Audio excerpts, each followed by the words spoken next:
Os talentos são dados por nós, por Deus, para o bem de todos. Olá! Hoje, dia 20 de novembro, quero compartilhar com você uma reflexão sobre o Evangelho de hoje. Estamos no fim da viagem de Jesus para Jerusalém. Jesus está perto desta cidade e ele continua a aproveitar o momento para dar suas últimas e importantes lições para a nossa vida como cristãos. E desta vez, através de uma parábola, Jesus nos fala sobre os dons que Deus nos deu e que precisamos frutificá-los para o bem de todos. Nisto consiste o sentido de nossa passagem neste mundo. A parábola lida no texto do Evangelho de hoje é semelhante à parábola dos talentos na versão de Mateus. Deus vai pedir contas a cada homem dos dons e talentos recebidos que deveriam ser frutificados através da vivência do amor fraterno. O encontro derradeiro com Deus será inevitável, pois neste mundo somos apenas passageiros. O critério do julgamento será a vivência do amor fraterno. O amor é a moeda do reino que precisamos fazê-lo circular e frutificar. Se um dia nós formos condenados, não por termos amado demais, e sim por termos amado de menos. Tudo será revelado, e nada será escondido sobre tudo que fizemos, cometemos, praticamos, falamos e comentamos durante nossa passagem neste mundo. Precisamos ter temor do Senhor e não medo do Senhor, pois o temor do Senhor é o início da sabedoria de viver na graça e pela graça de Deus. O temor de Deus nos faz respeitarmos a vida e a dignidade do outro. O temor de Deus orienta o nosso tratamento fraterno para com os demais, tratamento mais respeitoso por causa da vivência profunda do mandamento do amor fraterno. O temor de Deus nos faz vivermos como pessoas gratas, agradecidas e agraciadas. O evangelista Lucas nos relatou que um homem nobre entregou 100 moedas de prata para cada empregado para que eles pudessem multiplicá-los. A palavra entregar nos faz pensarmos no dom. Isto significa que ninguém escolhe os dons recebidos. Simplesmente cada um recebeu os dons de Deus. Eles são fruto da benevolência divina e não por nossos méritos. Ao Deus nos dar os talentos conforme a capacidade de cada um de nós, o Evangelho quer nos dizer que Deus nos ama, tem confiança em nós e na nossa capacidade, nos estima e por isso deu-nos uma missão a ser realizada nesta vida. Deus nunca dá seus dons ou talentos acima de nossa capacidade. E diante da confiança depositada em mim por Deus, eu tenho que ter uma justa confiança em mim mesmo, porque se assim não for, não posso revelar os meus dons ou talentos, não posso pôr a render os talentos que Deus me deu, não posso agir e produzir, fechar-me em mim mesmo, triste, na minha árida esterilidade e terminarei minha passagem neste mundo como pessoa ressentida pela vida vivida pela metade. Como é triste morrer sem ter sabido viver e como é triste viver sem aprender a morrer. Se os dons são dados por Deus para cada um de nós gratuitamente, isto significa que estamos no mundo de gratuidade. Viver no mundo de gratuidade nos faz vivermos na constante gratidão e na permanente ação de graças que se traduz na generosidade com os demais.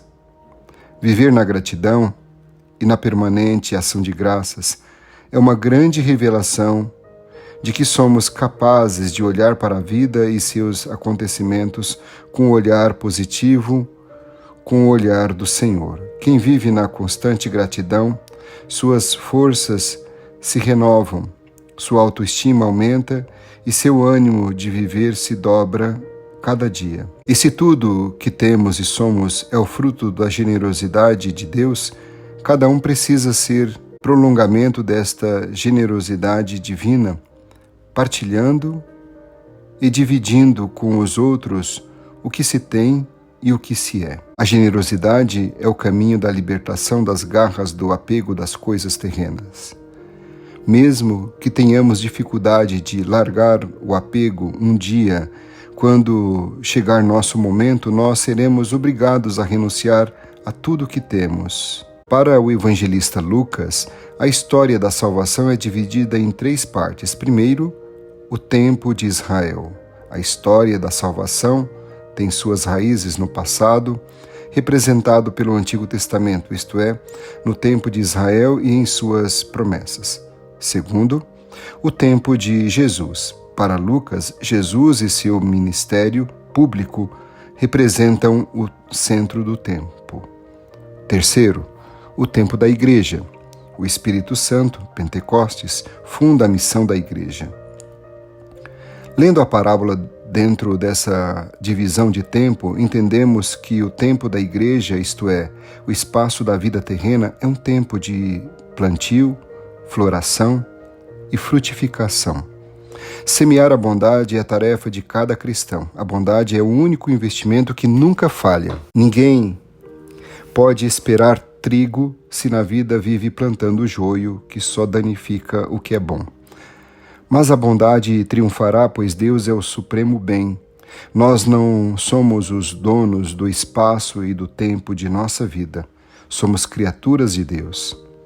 O documento da Igreja chamado Lumen Gentium, do Concílio Vaticano II, afirma: todos os fiéis cristãos são chamados à plenitude da vida cristã e à perfeição da caridade.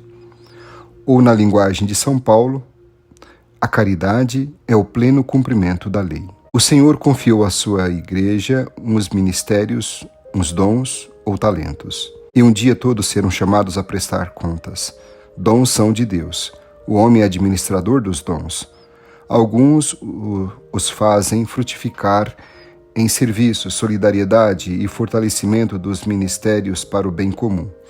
Estes verão o fruto de suas boas obras. Outros somente esperam que seus ministérios lhes sirvam como um simples título de prestígio. Os que foram negligentes com seu ministério e sepultaram seus dons, verão como seu nome desaparecerá. A mensagem da parábola é clara. Temos que ser criativos até a chegada da segunda vinda do Senhor na nossa vida, que é chamado de parousia. O Senhor nos concede seus dons para continuarmos construindo seu projeto do reino. Ele faz de nós pequenos criadores, ou seja, ser criativos. Pode ser que a cultura atual seja uma fábrica de passividade, mas os cristãos continuam sendo genericamente criativos, pois o Senhor concede-lhes dons para serem frutificados ou multiplicados. Sem exageros, podemos dizer que nascemos gênios, mas muitos morrem na mediocridade por falta de esforço. Para ter muita imaginação, temos que ter muita memória. Grande parte das operações chamadas criadoras depende de uma hábil exploração da memória. Com efeito, a desvinculação das raízes, memória, a falta da profundidade impede a criatividade. Quando se elimina a memória, ou seja, a raiz, se elimina também a criatividade mais profunda. Afinal, a vida cristã não consiste em estar pendente do futuro. A existência cristã se forma no presente e por isso não consiste na simples espera ou expectativa, e sim no compromisso de amor.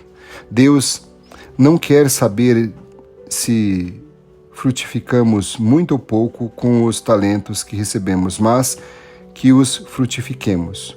O que se enfatiza é o esforço, isto é, usar todo o esforço que se tem para frutificar os dons recebidos, sejam 30%, 60% ou 100% de resultado. A Bíblia não tem uma única palavra de louvor para o preguiçoso e a pobreza, quando é consequência da preguiça, pois a preguiça nunca é considerada como virtude. O que eu tenho multiplicado nos meus dons até agora é a pergunta que cada um deve fazer diariamente, especialmente neste momento. a Eucaristia, e na Eucaristia o Senhor nos entrega a sua palavra, a sua vida, que nos salva, e a comunhão fraterna no amor. Este grande tesouro certamente deve ser aproveitado primeiramente por cada um de nós. Nós somos os primeiros beneficiados pelo Senhor e sua presença em nós há de ser uma presença transformante, transfigurante, de tal modo que, dia a dia, vamos não somente sendo iluminados pela luz do Senhor, e sim que nos convertamos em luz que ilumine o caminho daqueles que nos rodeiam. Não podemos deixar que o Senhor acenda sua luz em nós para depois apagarmos dele. Sua presença em nós há de ser contínua, unidos a Ele, mediante a oração e a escuta da palavra, da sua palavra, pois a salvação não é obra do homem, sim de Deus, no homem, com a colaboração do homem, na nossa comunidade, na sua família, na sua vida. Será que conhecemos e valorizamos os dons dos outros membros da mesma? Nossa família é um espaço para frutificar os dons? Que você tenha um dia abençoado e feliz. Um forte abraço e fique na paz.